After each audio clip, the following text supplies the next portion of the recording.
Hi, I'm Turk Strongman at the Ron Q Ramataraka. Thank you for selecting this third in a series of videos concerning the law of rhythm and how to use it. Before I get started here, I want to just ask you, will you give this video a thumb up at the end if you like it?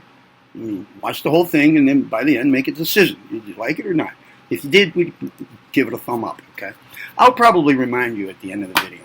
And if you haven't done so already, by all means, subscribe to the channel, activate the notification bell feature, share the joy of the channel with others. Those things having been humbly requested. Now, rhythm. All right, in the preceding video, number 2, left off somewhere at the beginning of the explication of the law of rhythm in William Walker Atkinson's Arcane Teaching. Let's continue. The last sentence there in that video from this reading was, the tides of life flow in and out according to law.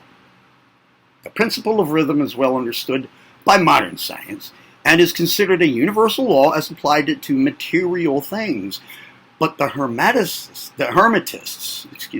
carry the principle much further and know that its manifestations and influence extend to the mental activities of man, and that it accounts for the bewildering succession of moods, feelings, and other annoying and perplexing changes that we notice in ourselves. But the Hermetists, by studying the operations of this principle, have learned it to escape some of its activities by transmutation. Now let's pause for a minute. Remember I said in the preceding video, you know what rhythm is. That's our starting point. There's no special definition here. That just automatically jumps us to some next level of discourse. No. Now, here's where we have that as our starting point, what we're talking about here, rhythm, okay? But we're going to go further than what we normally do with our understanding of it, okay? And here in this paragraph is where there's evidence of that, okay? It says the Hermetists carry the principle much further. So we're going further here. That's what I was saying there, right? And know that its manifestations and influence extend to the mental activities of man. Okay, so you normally don't think, when you think of rhythm, you think of like music.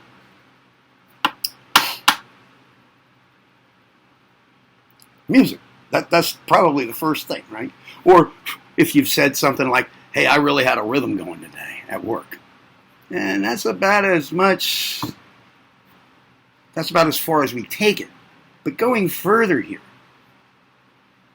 we're moving into the area a lesser talked about, and lesser thought about, lesser recognized instantiation of the law of rhythm, the mental activities of your mental activities. It accounts for the bewildering succession of moods, feelings, and other annoying and perplexing changes that we notice in ourselves. Now listen to this last sentence that I had just read. By studying the operations of this principle or law, you can learn to escape some of its activities, some of these annoying and perplexing things, right?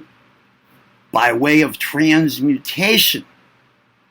Okay, just wanted to get that set in your mind because those are important things being said there, okay? The Hermetic masters long since discovered that while the principle of rhythm was invariable and ever in evidence in mental phenomena, still, there were 2 planes of its manifestations so far as mental phenomena are concerned, 2.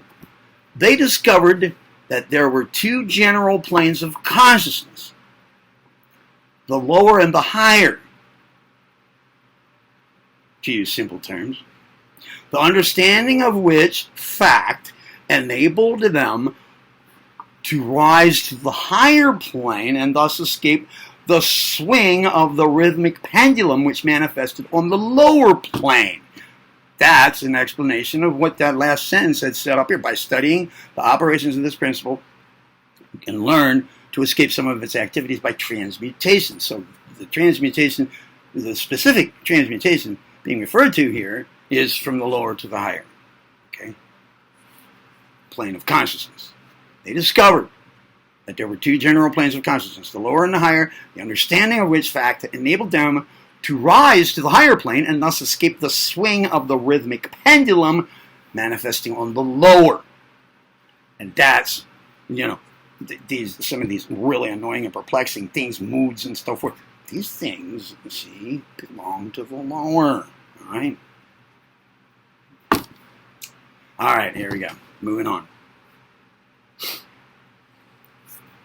In other words, the swing of the pendulum occurred on the unconscious plane, and the consciousness was not affected now. This they call the law of neutralization. Now, that's not one of the 7 fundamental laws here. This is a more loose use of the term. Right? They call this the law of neutralization.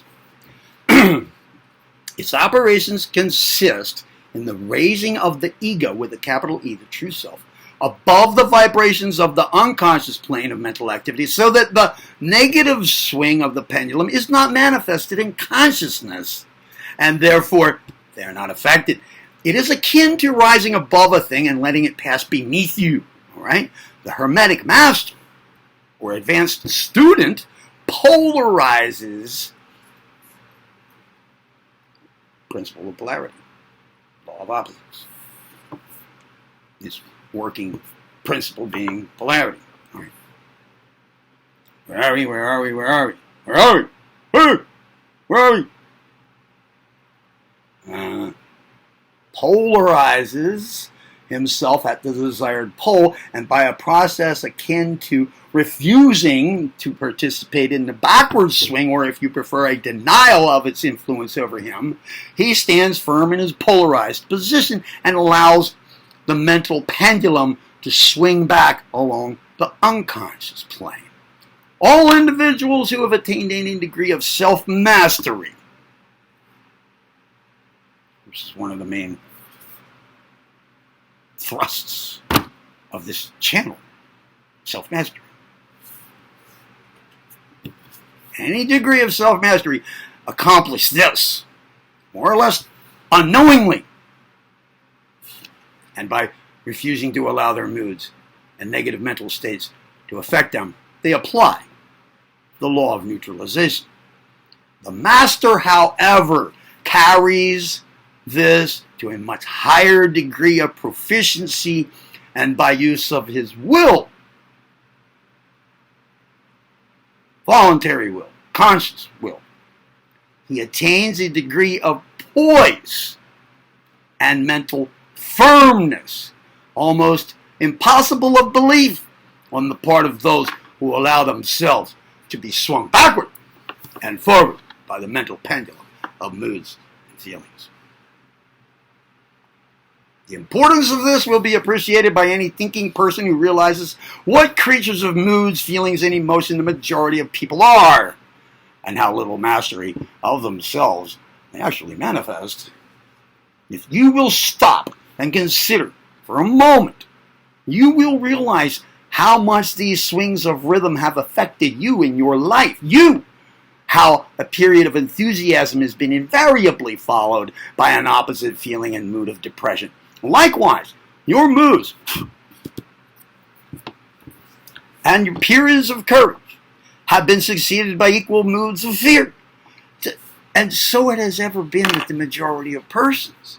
Tides of feeling have ever risen and fallen within them, but they have never suspected the cause or the reason of the mental phenomena.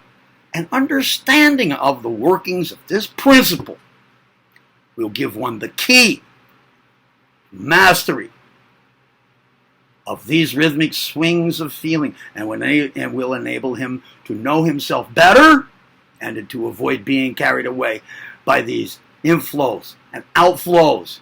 The will, listen closely, pay attention. Consider the meanings of these words, okay? I'll go slow. The will is superior to the conscious manifestation of this principle. Although the principle itself can never be destroyed, we may escape its effects, but the principle operates nonetheless. The pendulum ever swings, although we may escape being carried along with it. Now, there are other features of the operation of this principle of rhythm of which we wish to speak at this point, right? But I think I'm going to let that for the next video. This is a nice break point here, okay, before moving into other features. So if you like this video, remember what to do. Give it a thumb up, right? And of course, you know, if you still didn't subscribe to the channel when the video started, then take the time to do it now, please, and activate the notification bell feature. And always share the joy of this channel with others. And one last thing, remember, you heard it first, right here on Tharanki Ramaturaka. I'm Turk Strongman. Go be well. See you in the next video.